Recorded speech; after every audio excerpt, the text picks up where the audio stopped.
Assalamualaikum warahmatullahi wabarakatuh.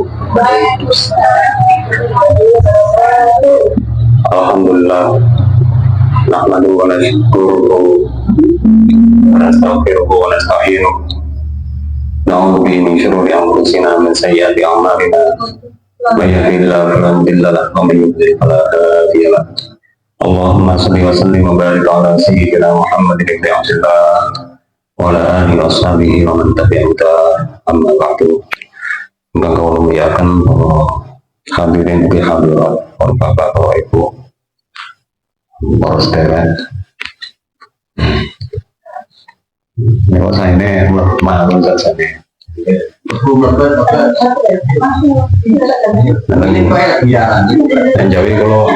Jadi kalau naik kuat ya orang ngomong, malah kalau ngomong gini. Nah jenengan kalau yakin boten, nah sing ndelok niku dukun niku.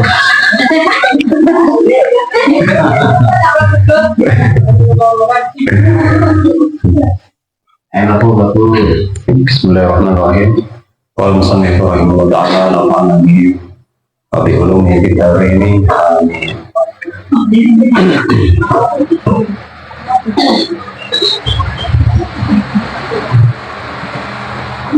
Thumma innaki ta'lamina annahu muttali'un 'alayki wa la takhsha'ina li 'azmatihi. Wallahu ta'ala indaki aqallu min 'abdin min ibadihi. Fama ashadda tughyanaki wa jahlaki. Sebelumnya kita telah membaca keterangan yang menjelaskan tata cara khusyuk di dalam sholat. Di antaranya adalah dengan mengkondisikan diri. Pengkondisian itu sangat penting, karena dengan pengkondisian itu bukannya kita munafik, tapi pengkondisian itu menunjukkan kalau kita ini benar-benar berusaha, benar-benar berjuang. Dalam banyak momen, pengkondisian itu juga kita lakukan. Misalkan di saat kita mengikuti upacara. Waktu kita mengikuti upacara, sebenarnya kita merasa tertekan atau merasa terpaksa, karena sebenarnya kita ini ingin banyak bergerak, ingin banyak berbicara dengan teman-teman kita. Tapi karena kita sedang mengikuti upacara, kita mengkondisikan diri kita untuk tenang, mengkondisikan diri kita untuk bisa menahan omongan, menahan gerakan. Itu juga kita terapkan di dalam sholat kita, utamanya dengan hati kita, supaya kita bisa melakukan sholat dengan khusyuk. Diajarkan kepada kita, sebelum kita melakukan sholat, hendaknya kita berbincang-bincang atau berdialog, omong-omongan kalian sih kan karo awak itu ya. Omong-omongan karo awak itu sempet iki kaya dalan ngoten niku lho guys. Nah awak dhewe kangenan bayangne omong-omongan karo awak dhewe niku wis kaya dalan ngoten. Niki awak dhewe tutur-tutur nang awak dhewe. Iki nafsu contone ngoten iki. Awakmu iku nek lagi nang ngarepe wong liya, sing wong liya iku ya kawulane Gusti Allah. Awakmu iku iso anteng, iso andhap asor, iso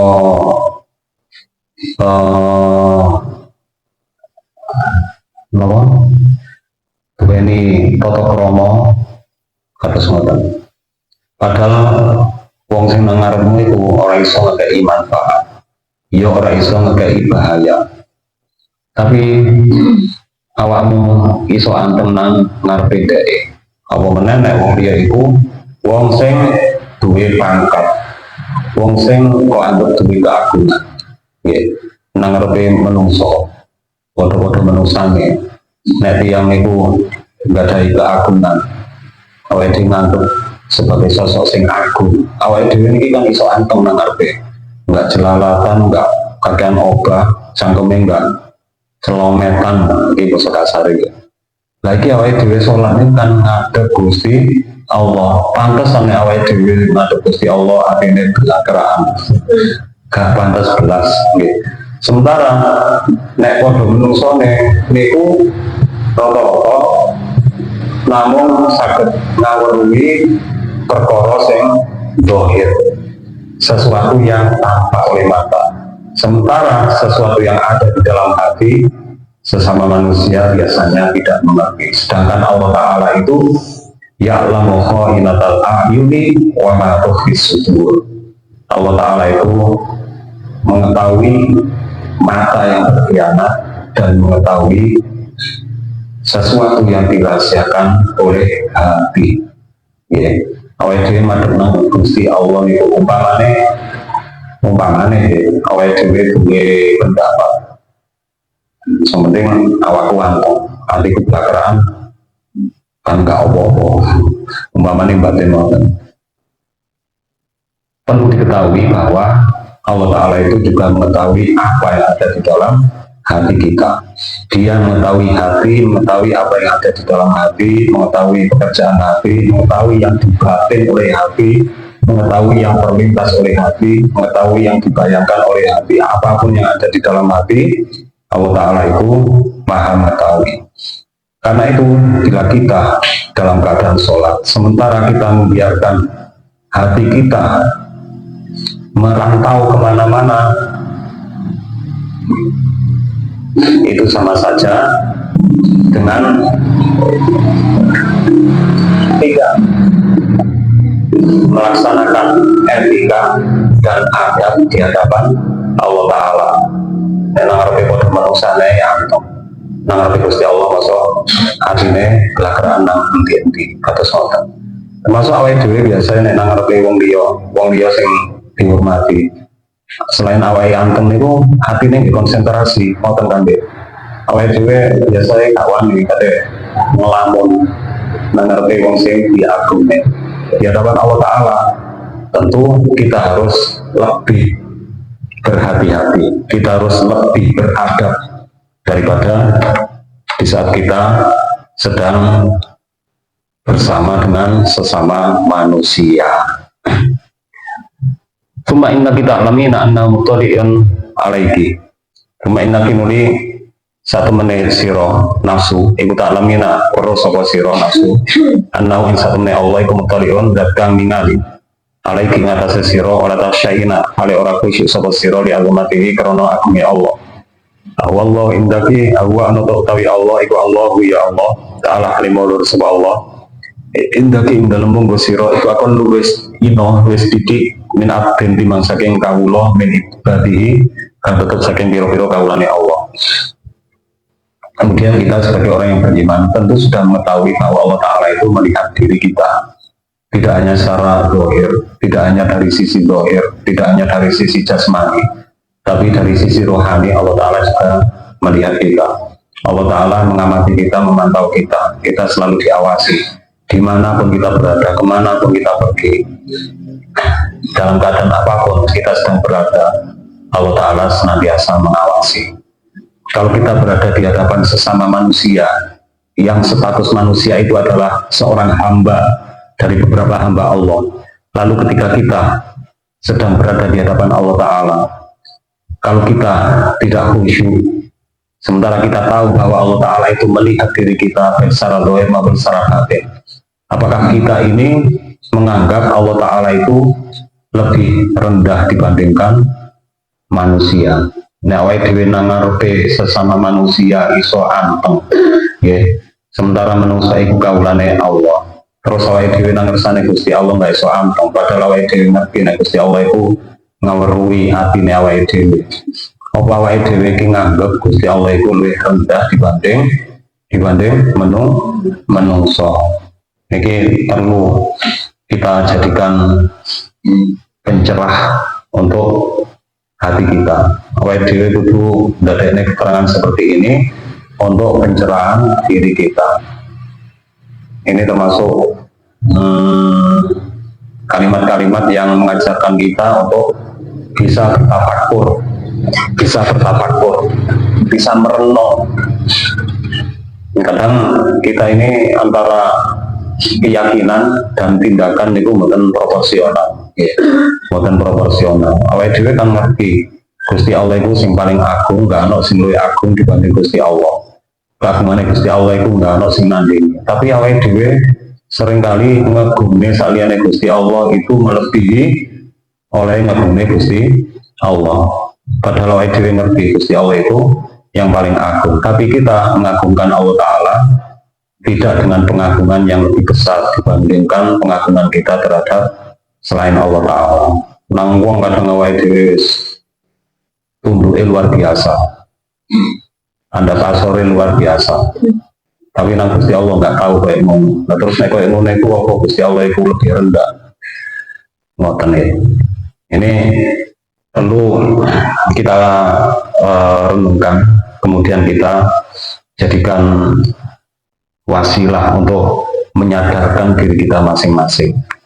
Fama syabda, fama mengkau tawi opo, niki termasuk apa? Ta'jubiyah. Ya, ta'jubiyah, so ta'jubiyah. Fama syabda, fama mengkau tawi opo suci-suci kang agung iku asyabda bangetaken Buya nabi ing lajut siro, wajah lagi lan kutu siro. Wama lan utawi apa suci-suci kang agung iku agama ngagungaken apa ma ada wataki ing saturu siro, utawa musuhan siro, linafsiki ya, maring awak siro. Fa'alij mongko nambanono sapa siro, kolbaki saya iki lama asyad tatuyan ada ini lah omong-omongannya awake dhewe nang nafsune fa'alij mongko ngobatano sapa sira kol bakalan niki alij niki pun nang awake dhewe mboten nafsu ada wataka ing nafsika fa'alij mongko nambanono sapa sira kol baka ing ati sira bihadil hiyali kelawan ikilah pira-pira reka gaya. Ini termasuk bagian dari siasat atau rekayasa itu kadang diperlukan. Rekayasa itu tidak selalu negatif, siasat itu tidak selalu negatif, termasuk siasat untuk menyadarkan diri kita sendiri atau memberikan pencerahan kepada diri kita sendiri. Salah satu siasatnya seperti ini, kita kembali pada pelajaran dasar, kembali pada kaidah dasar.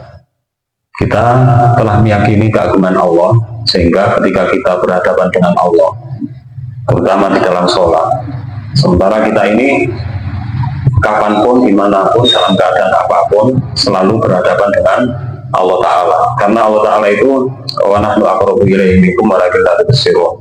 Wa laqad khalaqnal insana wa na'lamu ma tuwaswisu bihi nafsuhu wa nahnu aqrabu ilaihi min hablil warid. Allah Ta'ala itu sangat dekat dengan diri kita, sehingga dimanapun kita berada, kita nggak lepas dari kehadiran Allah Ta'ala.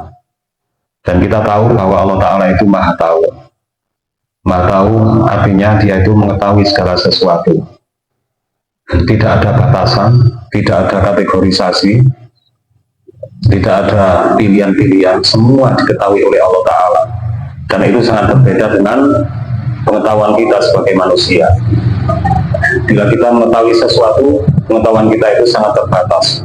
Bagaimanapun kepakaran kita, keahlian kita masih mempunyai batasan. Sedangkan Allah Ta'ala mengetahui kita dari semua aspek. Bukan hanya diri kita, tapi apapun diketahui oleh Allah Ta'ala dari berbagai aspek. Allah Ta'ala maha tahu. Setelah kita tahu bahwa Allah Ta'ala maha tahu, tapi kita sering bertindak seolah-olah kita menganggap Allah Ta'ala itu tidak tahu. Awake dhewe nglakoni dosa niku Allah Ta'ala ngerti napa mboten? Ngerti, tapi awake dhewe pas nglakoni dosa niku sering ngrasa kaya-kaya awake dhewe niki mboten diawasi Gusti Allah. Niki sing sering terjadi. Karena itulah kita harus melakukan rekayasa. Kita harus melakukan siasat. Bagaimana kita ini bisa selalu merasa bahwa diri kita ini selalu hadir di hadapan Allah Ta'ala. Allah Ta'ala itu tidak pernah jauh dari kita. Allah Ta'ala itu senantiasa mengetahui diri kita. Dengan pengkondisian seperti itu, kita berharap diri kita ini bisa lebih hati-hati. Kita ketika mau melakukan kesalahan, tidak dengan entengnya kita merasa bahwa Allah Ta'ala itu tidak melihat. Itu sangat salah, karena kita sendiri juga sudah meyakini, sudah mengetahui bahwa Allah Ta'ala itu Maha Tahu, dan pengetahuannya tidak terbatas. Apapun yang kita lakukan, Dia tahu. Jangankan apa yang kita lakukan, apa yang kita rencanakan di dalam hati dan kita belum mengabarkan pada siapapun, Allah Ta'ala sudah tahu. Awet dhewe ate nang blitar, tapi nang blitar umpamane ate nglakoni maksiat. Sadurunge budal Gusti Allah itu sampun ngerti. Dan kita tahu kalau Allah Ta'ala itu tahu. Mestinya dengan mengetahui bahwa Allah Ta'ala itu Maha Tahu, saat kita hendak atau ingin melakukan maksiat, kita harus bisa mengurungkan, nggak ngitane, nggak situ ngelakoni maksiat. Mengapa? Kita merasa malu kepada Allah Ta'ala, karena Dia itu mengetahui hati kita. Oke, mau dijelaskan kali Imam Ghazali. Awake dhewe nang ngarepe wong itu iso khusyuk. Sementara wong itu kaulane Gusti Allah. Lah nang ngarepe Gusti Allah kok gak iso khusyuk. Awakmu apa nganggep nek Gusti Allah itu lebih rendah daripada wong sing nalika awakmu nang ngarepe iso khusyuk itu. Kemudian beliau melanjutkan wa ma'azum adawataka li nafsika. Betapa besar permusuhan dirimu terhadap dirimu sendiri. Jadi cari Imam Ghazali awake dhewe niki wis nemen nek musuhan karo awake dhewe. Musuhan karo awake dhewe niku ya apa? Awake dhewe kepengin napa? Kepengin lakoni maksiat misalnya. Gusti Allah enggak entuk nglakoni maksiat. Terus awake dhewe nekat nglakoni maksiat padahal awake dhewe niki wis ngerti nek Gusti Allah iku weruh nek awake dhewe nglakoni maksiat. Tapi awake dhewe nek semono iku kadang wis kalah karo kepinginane. Kalah karo kepinginane. Mbakno wong kepingin nek mboten saged ngendhalekne kepinginane niku saged ndadekne awake dhewe niki kaya-kaya wong sing wutoh. Terus termasuk masalah percintaan kan ngoten niku. Kalau kita mencintai sesuatu, cinta kita terhadap sesuatu itu bisa membutakan, juga bisa menjadikan tuli. Kados tiyang sing kadung gandrung ngoten niku lawis gak kena dituturi. Kaya wong budek. Terus ya kaya napa nggih? Wong kadung seneng niku saliyane yang disenengi niku wis kaya-kaya kano artine, kano nilaine. Atau bahkan selain yang disenengi niku dianggap gak ono. Nggih, ono syair Arab niku ngene ngeten. Idza sahhala al-wudu fal kullu hayyinun wa kullu ma faqad turabi. Idza sahha, apabila cintamu telah sah, maka segala sesuatu itu akan terasa hina, dan apapun yang ada di atas debu adalah debu juga. Apapun yang ada di atas debu adalah debu juga. Maksudnya nang lebu itu ono barang yang berharga. Ini yang dianggap lebu. Lah terus yang duduk lebu itu apa? Yang dianggap duduk lebu itu nama yang disenengi. Kadung seneng napa? Ya semoten niku ada yang seneng. Saliyane yang disenengi niku dianggap kurang berharga. Hubbuka syai'an yu'mi wa yusimmu, niki pepatah Arab. Cintamu terhadap sesuatu itu bisa membutakan dan menjadikan tuli. Iso ndadekne napa? Pijak, juga bisa menjadikan buta, menjadikan butek, gak kena dituturi. Terus mripate niku nggih kaya mripat sing wuta. Fama asyadda duyanan wa jahlan. Nah niki wae dereng kula terjemahkan nggih. Betapa dahsyat tuyan tawa kama mandawa asroh ya tentunya. Di sini diartikan lanjut atau nopo berbuat aniaya, berbuat zalim. Betapa dahsyat kezaliman dan kebodohanmu. Okay. Nah, setelah tadi Imam Ghazali memberikan pencerahan kepada kita, kalau kita terhadap sama manusia lebih bisa khusyuk, sementara terhadap Allah Ta'ala tidak bisa khusyuk. Padahal Allah Ta'ala itu adalah Tuhan bagi semua manusia, dan manusia adalah hambanya. Lantas apakah engkau menganggap Allah Ta'ala itu lebih rendah daripada hambanya atau daripada manusia? Betapa dahsyat kezalimanmu, penganiayaanmu, dan betapa dahsyat kebodohanmu. Gitu. Wa ma'azam adawat li nafsik, dan betapa besar permusuhanmu terhadap dirimu sendiri. Fa'alid qalbak, maka obatilah hatimu dengan rekayasa-rekayasa yang seperti ini. Jadi omong-omongan karo awake dhewe niku sangat dianjurkan, karena dengan dialog dengan diri sendiri bisa membuka pintu tafakur. Awake dhewe bisa merenung niku nek iso ngilokne awake dhewe. Awakmu sing ngomong nang awake dhewe prayogane awake dhewe nggih milih kosakata sing apik lah. Bihadil khiyali fa'asa moko menawa fa'asahu menawa ono apa ati iku ayah doro bisa hadir apa ati, maka ing dalam satane sira fi sholatika ing dalam salat sira. Jadi segala sesuatu itu kita dapatkan dengan usaha dan perjuangan. Iso khusyuk itu ya ora moro-moro khusyuk, tapi perlu perjuangan. Di antara perjuangan itu bisa kita lakukan dengan metode yang diajarkan oleh Imam Ghazali. Ini kasusnya tadi. Karena mau temene kelakuan, ikulai saora ono ikulah kaketu siro, min sholat dikasih yang sholat siro, apa ilama kecoba barang. Akol takang angen-angen sopo siro, minha saking sholat.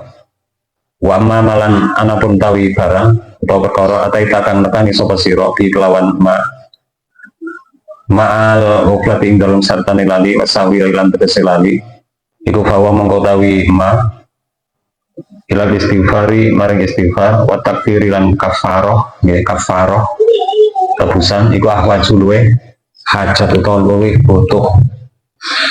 Nah, di dalam sholat sebenarnya kamu tidak mempunyai sesuatu kecuali apa yang engkau angankan. Wa amma ma'ataita bihi ma'ghaflah, dan adapun sesuatu yang engkau lakukan dalam keadaan lupa, dalam keadaan lalai, dalam keadaan tidak sadar, maka hal itu lebih membutuhkan istighfar dan kafarah atau tebusan. Sebenarnya dalam sholat itu kita hanya mempunyai sesuatu yang kita angankan. Apa yang kita angankan? Sholat itu kan mengandung kalimat-kalimat. Ya, kalimat-kalimat itulah yang mestinya menjadi perhatian kita. Sejak awal kita mengucapkan Allahu Akbar. Allah Akbar apa artinya? Allah Maha Besar. Jadi makna yang terkandung dalam Allahu Akbar itulah yang kita angankan. Allahu Akbar. Mulut kita mengucapkan Allahu Akbar, hati kita memahami makna Allahu Akbar. Kita semua sudah tahu bahwa Allahu Akbar itu artinya adalah Allah Maha Besar, Allah Maha Agung. Tapi kadang kita nggak sadar mengenai makna dari kalimat Allahu Akbar, padahal kita sudah tahu makna dari kalimat Allahu Akbar. Ya, jadi kalau kita angankan, kita ini sering mengucapkan kalimat yang kita sendiri mengucapkan tanpa sadar. Waktu sholat itu loh, awal dia mengucapnya Allahu Akbar, artinya ya siapa Allah Maha Besar. Tapi kita sering ketika mengucapkan Allahu Akbar, kita nggak sadar dengan apa yang kita ucapkan. Kita nggak meresapi makna yang terdapat di dalam kalimat Allahu Akbar. Setelah Allahu Akbar, kita mengucapkan kalimat lagi. Di sepanjang sholat kita mengucapkan kalimat. Ya, seperti itulah sebenarnya yang menjadi porsi di dalam sholat kita. Porsi kita yang memperhatikan bacaan-bacaan kita. Doa istiftah, kafiro, walhamdulillahi kafiro. Kalau kita artikan apa? Allah Maha Besar, Alhamdulillah katsira. Segala puji adalah milik Allah. Segala puji yang banyak adalah milik Allah. Subhanallah wa wasilah, maha suci Allah di waktu pagi dan di waktu sore. Wajah wajhiyal ladzi fatara samawati wal arda hanifan. Nah ini, kalau kita sulit untuk khusyuk di sepanjang sholat, setidaknya ada 3 momen yang mestinya kita bisa khusyuk. Yang pertama, di saat kita mengucapkan wajjahtu wajhiya lilladzi fatara samawati wal arda hanifan muslimau wa ma ana minal musyrikin. Aku menghadapkan wajahku lilladzi fatara samawat, pada Tuhan yang telah menciptakan semua langit wal ardi dan bumi. Hanifan muslimah, hanifan dalam keadaan condong, musliman dan dalam keadaan tunduk, wa ma ana minal musyrikin, dan aku bukanlah termasuk golongan orang-orang yang musyrik. Tidaknya kalimat ini kita baca dengan apa? Khusyuk. Kita sholat itu menghadapkan diri kita pada Allah. Allah itu siapa? Alladzi fatara samawati wal ardh. Dia yang telah menciptakan semua langit dan bumi. Terhadap pencipta alam semesta ini, pantaskah kalau kita menghadap dengan tidak khusyuk? Padahal kita ini sering bisa khusyuk ketika kita berhadapan dengan orang yang kita agungkan. Sementara orang yang kita agungkan itu juga termasuk hamba Allah. Nek ngerti hamba Allah wae dhewe iso khusyuk, mosok ngerti Gusti Allah gak iso khusyuk. Ini kan ya itu tadi, kalau kita ungkapkan dengan bahasa yang agak kasar, ini kan kentir.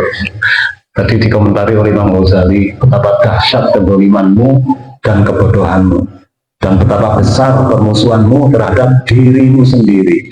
Maka obatilah hatimu dengan rekayasa-rekayasa yang seperti ini. Barangkali hatimu bisa hadir bersamamu di dalam sholatmu. Karena di dalam sholatmu itu tidak ada sesuatu kecuali apa yang engkau angankan.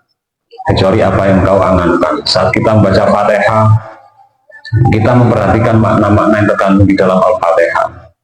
Kalau semua bacaan sholat kita perhatikan maknanya, kita perhatikan pengertian dan kandungannya, insya Allah kita bisa sholat dengan khusyuk.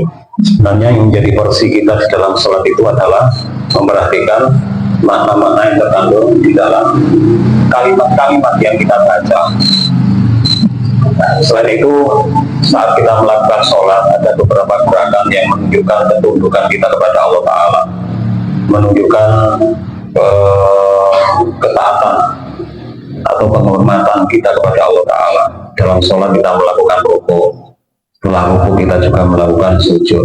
Itu merupakan simbol dari ketundukan kita kepada Allah Ta'ala. Bahkan di dalam kitab-kitab fikih itu dijelaskan, di luar sholat itu kita nggak boleh melakukan rukuk, juga nggak boleh melakukan sujud. Nanjukuni sholat itu loh, jangan nanti yang buatan film kali posisi sujud. Pas kademen sujud, ini sholat kok gak mari-mari sujud, tiba-tiba tuh sujud saliyane sholat itu mboten angsal, termasuk rukuk itu mboten angsal nek ora nandurne sholat. Nggih wonten sujud sing dilakoni di luar sholat, tapi hukumnya justru sunnah. Nggih menika sujud syukur kalian sujud tilawah. Sujud tilawah niku sujud sing dilampahi nalika awake dhewe krungu ayat sajdah. Ayat sajdah niku contohnya untuk napa? Niku akhirnya surat Al-Alaq nggih. Krungu ayat niku disunane sujud tilawah. Sujud tilawah. Nek mboten lampai sujud gendine napa? Maca tasbih ping 3. Nah terus lakoni sujud syukur niku syaratnya kita terus nek nglakoni sholat awake dhewe kudu nutup aurat nggih. Awake pakaiane kalau tempatnya kudu suci nggih, kudu suci. Dadi nek bal-balan nggih terus mlebokne bal nyetak gol kok katokan gak nutup aurat wis gak usah syukur. Wis nek ngucap alhamdulillah ngono tok ae, gak usah sujud syukur. Gak memenuhi persyaratan mengarut aurat yang buka. Selain itu kita juga harus dalam keadaan suci. Wah, kalau jelaskan suci awalnya, suci tempatnya, suci pakaiannya, juga harus suci dari hadat. Bal-balan harus nuntut bolak balik nyetak gol moro sujud, nggak memenuhi syarat itu ya. Kudu suci tuh hadat. Terus sujud syukur niku disunahnya nalikane awal itu mendapatkan kenikmatan yang datang secara tiba-tiba atau kita terselamatkan dari bencana. Bukan kenikmatan yang sudah biasa kita dapatkan di setiap hari. Mari mangan sujud syukur nggak perlu itu. Oh, soalnya mangan itu kenikmatan sing biasa, kenikmatan sing bendino sampun dirasane, bendino wis dirasane dilakoni. Terus contohnya nopo kayak dengan sepeda motor yang hanya ini kan bukan bendino, ya enggak setahun pisan, enggak setahun pisan itu sangat menambah sujud syukur. Atau kita terselamatkan dari bencana, kepleset tapi nopo enggak tiba, tuh masih tiba gak opo-opo, niku disunahnya sujud syukur. Terus sujud syukur niku menambahi nopo, ya ono takbiratul ihram barang ya, Allahu Akbar, terus sujud, terus dipungkasi kalian salam, nunggu dhisik terus salam. Nah, terus di dalam sholat itu yang mestinya kita selalu memperhatikan makna-makna dari kalimat yang kita baca. Kalau di dalam sholat itu perhatian kita tertuju pada sesuatu yang lain, sehingga hati kita ini melakukan sesuatu yang mestinya tidak kita lakukan di dalam sholat, atau bahkan melakukan sesuatu yang tidak layak di dalam sholat, ya apa nih ngoten niku. Anjurnya sholat kok eling niku hitungan nopo hitungan bayaran iki gak sampe piro sih. Aku ngene kerja mulai tanggal piro. Oh eling totalan niku pantes ana ngerti pangeran. Artinya eling totalan, mikir totalan ya. Aku uang satu kerja siang dino kasane untuk sakmono kok dikei sakmene. Dipikir terus sampai nanggurne sholat. Niku sakjane ya waktu sholat kudu porsi kanggo mikir penggawean, mikir saliyane Gusti Allah kok dipikir. Maksudnya ngrasane awake dhewe iki hadir ing dalem ngersane Gusti Allah. Nek sampai lali opo nanjurne sholat sampai lali atine ucul misalnya anjurne sholat sing satu meneh awake dhewe niki madhep Gusti Allah kok eling PTE misalnya eling wedhuse bahwa ilal istighfari wa takfiri ahwaju. Nek pancen ngono iku yo awake dhewe sangat membutuhkan istighfar, kalian bayar kafarah nggih. Mulane napa istighfar niku harus selalu kita lakukan di waktu apapun, kapanpun, dimanapun. Masih awake dhewe pas ketok api-api wae, masih awake dhewe pas nglakoni amalan-amalan sing apik. Mungkin saja meskipun kita selalu sholat, ketidakkhusyukan hati kita itu adalah kesalahan. Ya, awake dhewe sholat niku apik, tapi sholat gak khusyuk itu merupakan kesalahan. Sehingga setelah sholat kita selalu mohon ampunan kepada Allah Ta'ala. Ahwaju faidah hadara qalbuka wala tatrukil iqamah. Wallahu a'lam bishawab. Kita terus memberikan manfaat barokah. Kita terus hidayah. Bukan hanya untuk kita tapi juga untuk keluarga, saudara, sahabat dan tetangga kita.